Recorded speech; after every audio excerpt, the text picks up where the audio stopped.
impossible de violer cette femme pleine de vices. Juillet 86. J'ai 17 ans. On est deux filles en mini-jupe.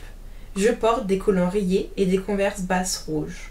On revient de Londres, où on a dépensé en disques, teintures et divers accessoires cloutés tout l'argent qu'on avait en stock. Donc, plus une thune pour payer le voyage de retour. On galère pour rejoindre Calais en stop. Ça nous prend toute la journée. Puis, pour payer le ferry en faisant la Manche directement à côté des guichets. Quand on arrive à Calais, la nuit est déjà bien tombée. Pendant la traversée, on a cherché des gens en voiture qui nous rapprocheraient. Deux Italiens plutôt beaux qui fument de l'herbe nous conduisent jusqu'aux portes de Paris. On se retrouve en pleine nuit à une station essence, quelque part sur le périphérique. On décide d'attendre que le jour se lève et les routiers avec, pour trouver un camion qui irait directement sur Nancy. On traîne sur le parking, dans le magasin, il ne fait pas tellement froid. Voiture de 3 lascars, blancs, typique banlieusard de l'époque, bière, pétard, il est question de Renaud, le chanteur. Comme ils sont 3, dans un premier temps, on refuse de monter avec eux. Ils se donnent la peine d'être vraiment sympas, faire des blagues et discuter. Ils nous convainquent que c'est trop bête d'attendre à l'est de Paris, alors qu'ils pourraient nous dropper à l'est, là où ça serait plus facile de trouver quelqu'un. Et on monte dans la voiture. Des deux filles, je suis celle qui a le plus bourlingué, la plus grande gueule, celle qui décide qu'on peut y aller. Au moment où les portières claquent, cependant, on sait déjà que c'est une connerie. Mais au lieu de hurler « On descend !» les quelques mètres où il est encore temps, on se dit, chacune dans notre coin, qu'il faut arrêter de paranoïer et de voir des violeurs partout. Ça fait plus d'1 heure qu'on parle avec eux. Ils ont juste l'air de branleurs, amusants, vraiment pas agressifs. Cette proximité depuis parmi les choses indélébiles. Coordonne dans un lieu clos où l'on est enfermé avec eux, mais pas semblable à eux. Jamais semblable avec nos corps de femmes. Jamais en sécurité, jamais les mêmes qu'eux. Nous sommes du sexe de la peur, de l'humiliation, le sexe étranger. C'est sur cette exclusion de nos corps que se construisent les virilités, leur fameuse solidarité masculine. C'est dans ces moments qu'elles se nouent. Un pacte reposant sur notre infériorité. Leur rire de mec, entre eux, le rire le plus fort en nombre. Pendant que ça se passe, ils font semblant de ne pas savoir exactement ce qui se passe. Parce qu'on est en mini-jupe, une cheveux verts, une cheveux orange, forcément, on baisse comme des lapins. Donc le viol, en train de se commettre, n'en est pas tout à fait un. Comme pour la plupart des viols, j'imagine. J'imagine que, depuis, aucun de ces 3 types ne s'identifie comme violeur. Car ce qu'ils ont fait, eux, c'est autre chose. À 3 avec un fusil contre 2 filles, qu'ils ont cogné jusqu'à faire saigner, pas du viol. La preuve, si on avait tenu à ne pas se faire violer, on aurait préféré mourir ou on aurait réussi à les tuer. Celles à qui ça arrive du point de vue des agresseurs, d'une manière ou d'une autre, ils s'arrangent pour le croire. Tant qu'elles s'en sortent vivantes, c'est que ça leur déplaisait pas tant que ça. C'est la seule explication que j'ai trouvée à ce paradoxe. Dès la publication de Baise-moi, je rencontre des femmes qui viennent me raconter. J'ai été violée, à tel âge, dans telle circonstance. Ça se répétait au point d'en être dérangeant, et dans un premier temps, je m'en suis demandé si elles mentaient. C'est dans notre culture. Dès la Bible et l'histoire de Joseph en Égypte, la parole de la femme qui accuse l'homme de viol est d'abord une parole que l'on met en doute. Puis j'ai fini par admettre. Ça arrive tout le temps. Voilà un acte fédérateur qui connecte toutes les classes, sociales, d'âge, de beauté et même de caractère. Alors, comment expliquer qu'on n'entende presque jamais la partie adverse? J'ai violé une telle, un jour, dans telle circonstance. Parce que les hommes continuent de faire ce que les femmes ont appris à faire pendant des siècles. Appelez ça autrement. Broder, s'arranger. Surtout, ne pas utiliser le mot pour décrire ce qu'ils ont fait. Ils ont un peu forcé une fille. Ils ont un peu déconné. Elle était trop bourrée. Ou bien c'était une nymphomane qui faisait semblant de ne pas vouloir. Mais si ça a pu se faire, c'est qu'au fond, la fille était consentante, qu'ils aient besoin de la frapper, de la menacer, de s'y prendre à plusieurs pour la contraindre, et qu'elle chiale avant, pendant et après, n'y change rien. Dans la plupart des cas, le violeur s'arrange avec sa conscience. Il n'y a pas eu de viol. Juste une salope qui ne s'assume pas et qu'il a suffi de savoir convaincre.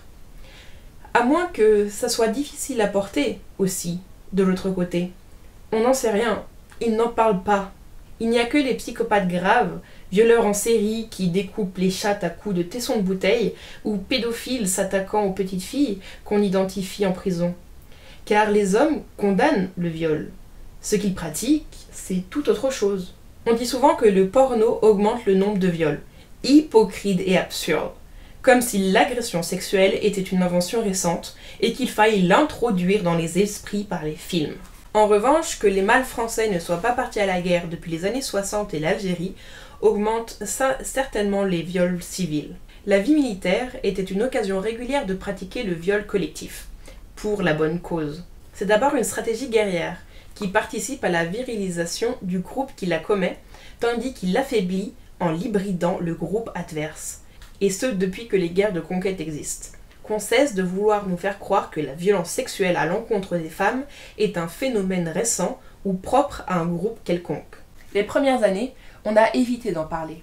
3 ans plus tard, sur les pentes de la Croix-Rousse, une fille que j'aime beaucoup se fait violer chez elle, sur la table de la cuisine, par un type qui l'a suivie depuis la rue. Le jour où je l'apprends, je travaille dans un magasin de disques, Attaque Sonore, dans le Vieux-Lyon. Superbe temps, soleil, grande lumière d'été le long des murs des rues étroites de la vieille ville, vieilles pierres de taille polie, dans les blancs jaunis et orangés. Les quais de Saône, le pont, les façades des maisons. Ça m'a toujours tapé comme c'était beau, et ce jour particulièrement. Le viol ne trouble aucune tranquillité. C'est déjà contenu dans la ville. J'ai fermé le magasin et je suis partie marcher. Ça m'a plus révolté que quand ça nous est arrivé directement.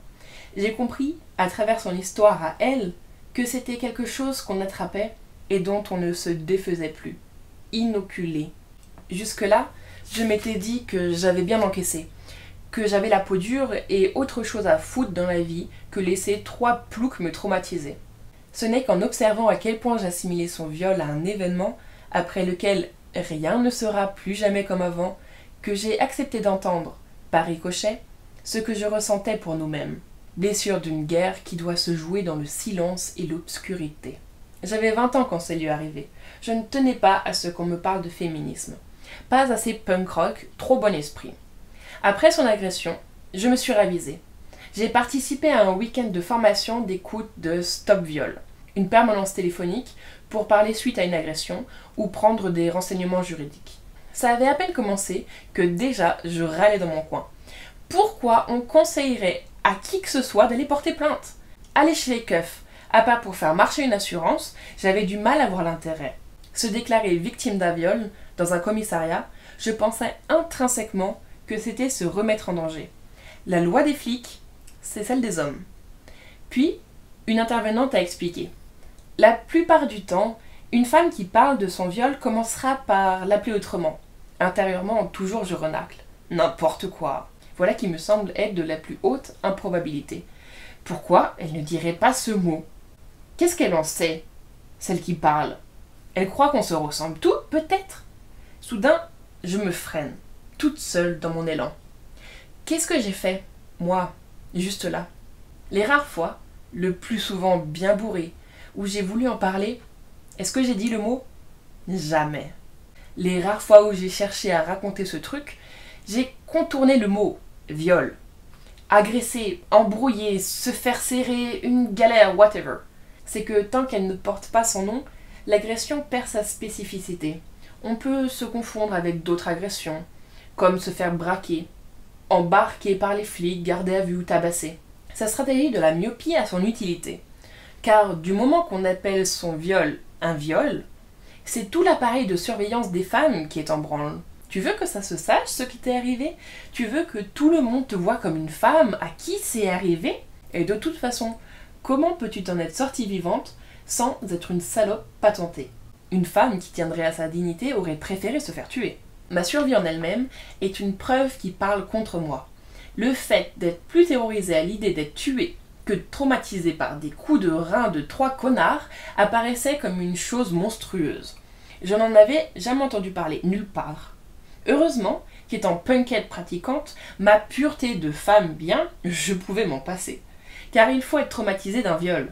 Il y a une série de marques visibles qu'il faut respecter. Peur des hommes, de la nuit, de l'autonomie, dégoût du sexe et autres joyeusetés. On te le répète sur tous les tons. C'est grave, C'est un crime. Les hommes qui t'aiment, ils le savent. Ça va les rendre fous de douleur et de rage. C'est aussi un dialogue privé, le viol, où un homme déclare aux autres hommes « Je baise vos femmes à l'arraché ». Mais le conseil le plus raisonnable, pour tout un tas de raisons, reste « Garde ça pour toi ». Étouffe, donc, entre les deux injonctions. Crève, salope, comme on dit. Alors le mot est évité, à cause de tout ce qu'il recouvre. Dans le camp des agressés, comme chez les agresseurs, on tourne autour du terme. C'est un silence croisé.